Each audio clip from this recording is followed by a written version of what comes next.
Orúkọ mi ni Olúṣẹ́gun Olúmúyìwá Emmanuel Oluwayomi. Orúkọ mi ni Ìyáàfin Bolúwatifẹ́ Ṣẹ́gun Oluwayomi. Àwa ni ìdílé Ṣẹ́gun Oluwayomi.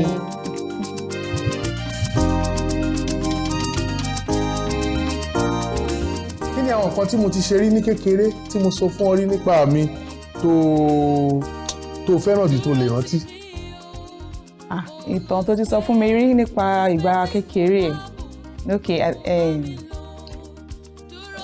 ti ìgbà tó máa ń kiri. Mo máa ń kiri lẹ́yìn tó bá dé láti iléèwé. Bẹ́ẹ̀ni, mo kiri dáadáa. Mo bá yàbí kiri dáadáa ní Maraba nílọrin. Mo kiri dáadáa. Sọ nǹkan mẹ́ta tó fẹ́ràn nípa mi. Mo láì dúdú rẹ náà. Ó jẹ́ ọmọbìnrin tó rẹwà. The very first day tí mo ti rí ẹ, mo ti rí dúdú ẹ pé ìyàwó mi léyìí. Ó dẹ̀ jẹ́ onírẹ̀lẹ̀ obìnrin. Ó dẹ̀ jẹ́ ẹni tó ní sùúrù tí kì í gbó ọkọ lẹ́nu rárá. Any day, anytime, I'm proud of you, Bolúwatifẹ́. Ṣé o? Okay. Kí ni kọ́lọ̀ tí mo fẹ́ràn jù? Favorite color mi? Kọ́lọ̀ tó fẹ́ràn jù? Purple. Okay. Royalty ni. Purple stand for royalty. Okay. Ó gbà. Tí o bá lè yí nǹkan ẹyọ kan padà ní báṣejọ máa ń sọ̀rọ̀, báṣejọ máa ń bára wa sọ̀rọ̀, kí ni nǹkan tó máa jẹ́? Most time náà ṣé nǹkan a máa ń tí ń bá sí lára a máa ń sọ̀rọ̀ lórí fóònù bóyá text àbí WhatsApp. Kò sí nǹkan tó fẹ́ yí padà bá ṣe ń ríra tá à ń sọ̀rọ̀ ìgan inú mi ń dùn. Anytime bá ti ń rí ẹ tí mo ń wojú ẹ ó máa múnú mi dùn. So kò sí nǹkan tí mo fẹ́ yí padà Olúwatifẹ́ mi. Báwo lo ṣe rò pé ìgbéyàwó yìí ti dàgbà sí látìgbà tá a ti pàdé ara wa? About ọdún 19 sẹ́yìn.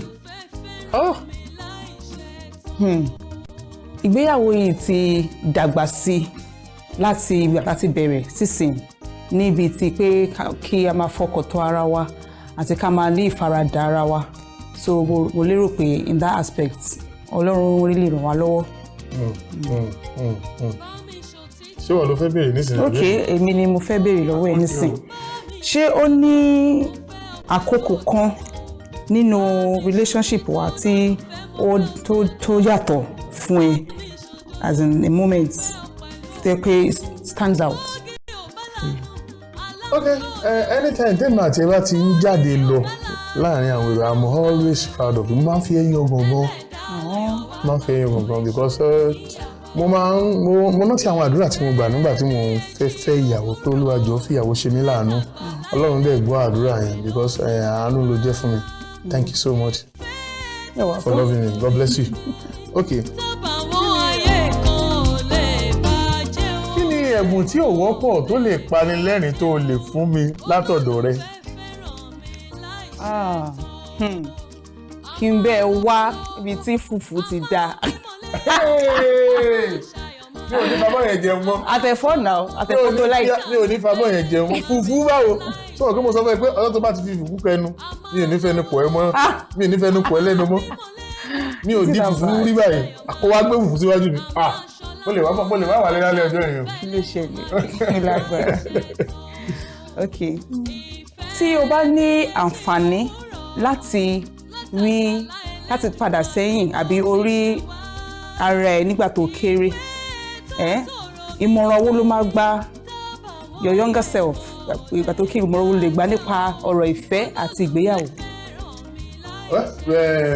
Láti ilẹ̀ náà mo dàgbà ní ìpéjọpọ̀ ìgbéyàwó tó dáa. Mi ò rí bàbá mi àti ìyá mi kan bára wọn jà rí.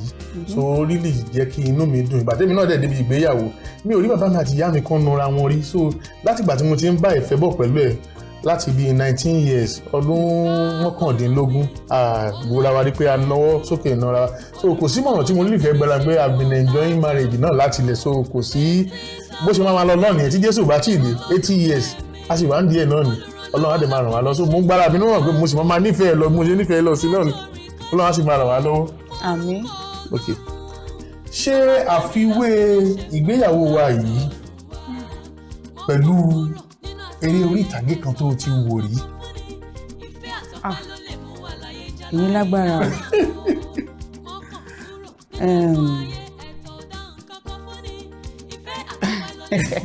ìfẹ́ bí èjì òwúrọ̀.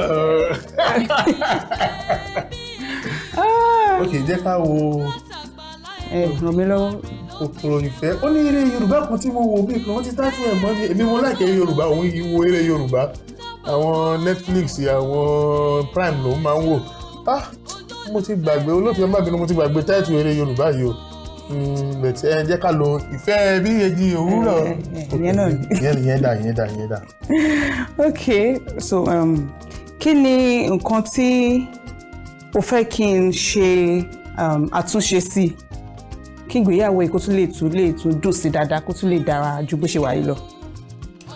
mo mọ̀ pé o nífẹ̀ẹ́ mi dáadáa ná dáadáa mo mọ̀ kò sí nǹkan tó lè fi kalẹ̀ fún mi mo fẹ́ kó o nífẹ̀ẹ́ mi jù bó ṣe nífẹ̀ẹ́ mi lọ ó dẹ̀ mọ̀ láàrin èmi àti ẹ pé mo fẹ́ràn rẹ gan mo fẹ́ràn rẹ gan mo fẹ́ kí ìfẹ́ yẹn kó tún máa dàgbà sí kó sì máa dàgbà sí kó máa dàgbà sí Ọlọ́run á sì ràn wá lọ́wọ́ lórúkọ Jésù yóò sí nǹkan. kí ni ohun méjì tó fẹ́ràn jù nínú ìgbéyàwó wa yìí?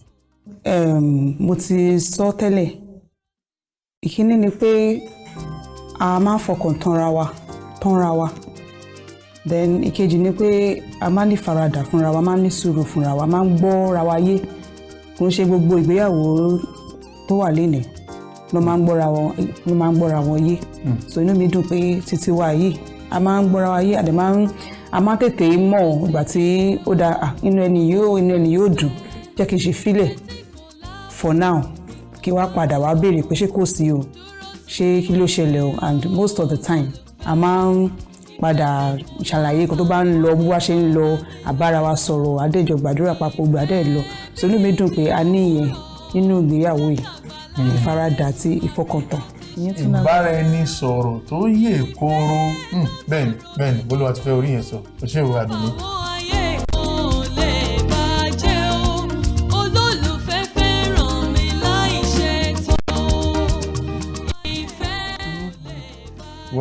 okay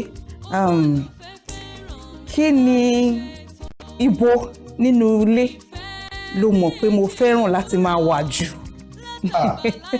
Olúwa ti fẹ́ tẹ bá fi kalẹ̀ ó lè wà ní yàrá ìkàwé fún gbogbo ọjọ́ o lẹ́yìn tó bá ti oúnjẹ tí mo máa jẹ táwọn ọmọ máa jẹ á jókòó sínú yàrá ìkàwé ni ibẹ̀ ló máa ń wà because iṣẹ́ ó lọ́pọ̀ mọ́ a máa ń wà lórí ẹ̀rọ ayélujára system computer because ó máa ń báyàn correct a lot of things ní all over the world so ó máa ń wà lórí nínú study ibẹ̀ ló máa ń wà lẹ́ẹ̀kọ̀ọ̀kan àádẹ́ tó bá tún study bá tún ó lè gbé laptop ẹ̀ á tún lọ sórí bẹ́ẹ̀dì so kò ju gbẹ̀yẹ lọ ilé ìkàwé ló sábà máa ń wà láti ṣiṣẹ́ ẹ̀ lórí system mo gbà á bí. ẹgbà. ok kọrin ìfẹ́ kan tí mo fẹ́ràn jù fún mi. mo mọ̀ yẹn àti kọ́ tẹ́lẹ̀ àti kọ́ lórí ètò yìí ìfẹ́ bí èjì òwúrọ̀ látàgbàlá ẹlẹ́dìmọ̀ ló ti tẹ̀ wá ìfẹ́ tó tọrọ mi nílé ní tábàwọ́n ayé kan ò lè bàjẹ́ o olólùfẹ́ fẹ́ràn mi láìṣe tán. ó gbà nígbà tó nìyẹn jáde ojoojúmọ́ ni mo máa ń gbọ́ nú mọ́tò mi ojoojúmọ́ ni látàárọ̀ lálẹ́ Ṣọlá listen God bless you. Okay fẹnu kò mí lẹ́nu. ọmọ pé you know na bọ́lúwa ti fi àdùnnú mi. ok ẹ̀yin náà fẹnu kò mí lẹ́nu. ok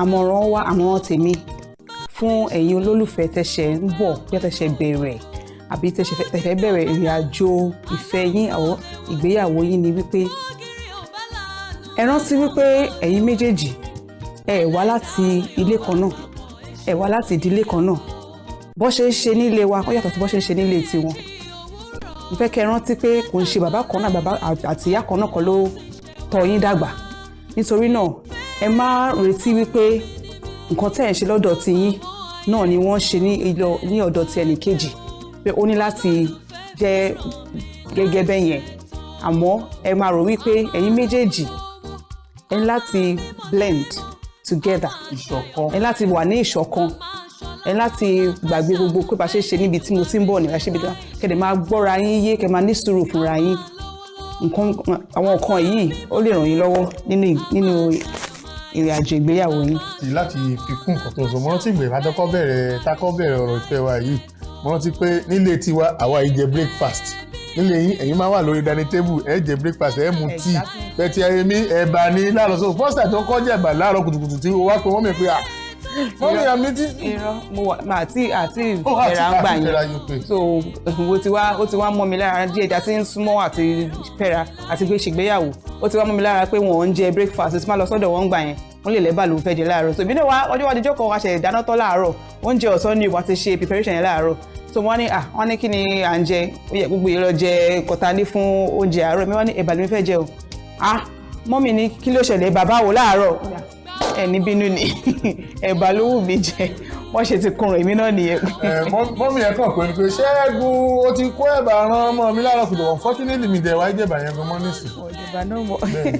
ok fún èyí tẹ́ ẹ ṣe ń bọ̀ nínú ìgbéyàwó ẹ ní ìfọkàntán kẹ́dẹ̀ fẹ́ràn ara yín kẹ́dẹ̀ try as much as possible kẹ́ má wojú obìnrin tó bá lè bá gbé in the next 10-20 years má bọ́dà àti lọ bá a sọ̀rọ̀ pé ó fẹ́ fẹ́ má bọ́dà mo mọ̀ pé wọ́n máa gbé gbogbo ọjọ́ ayé mi pẹ̀lú Bólúwatifẹ́ nígbà tí mo pàdé ẹ̀ níbi 23 years ago tí mo pàdé mọ̀ pé èmi àti ọmọbìnrin máa jọ wà kalẹ̀ so mo ti wo bó ṣe máa rí so ẹni tó bá ti mọ̀ pé òun ní lè bá gbé in the next 5-10 years 20 years 50 years má lè kọnu sípò fẹ́fẹ́ so ẹ dẹ̀ jẹ́ kí ọ̀rọ̀ yín kó máa yéra yín ẹ dẹ̀ máa ṣe àgbèrè o gẹ́gẹ́ bí orúkọ yẹn á gba èrè ó ń gba èrè ní o ó dẹ̀ máa ń pollute marriage o ìmọ̀ràn mi ní fún yín o ẹ jẹ́ kí ìfẹ́ yín kó wà ní ìṣọ̀kan ẹ ṣé o God bless you ó dàbọ̀.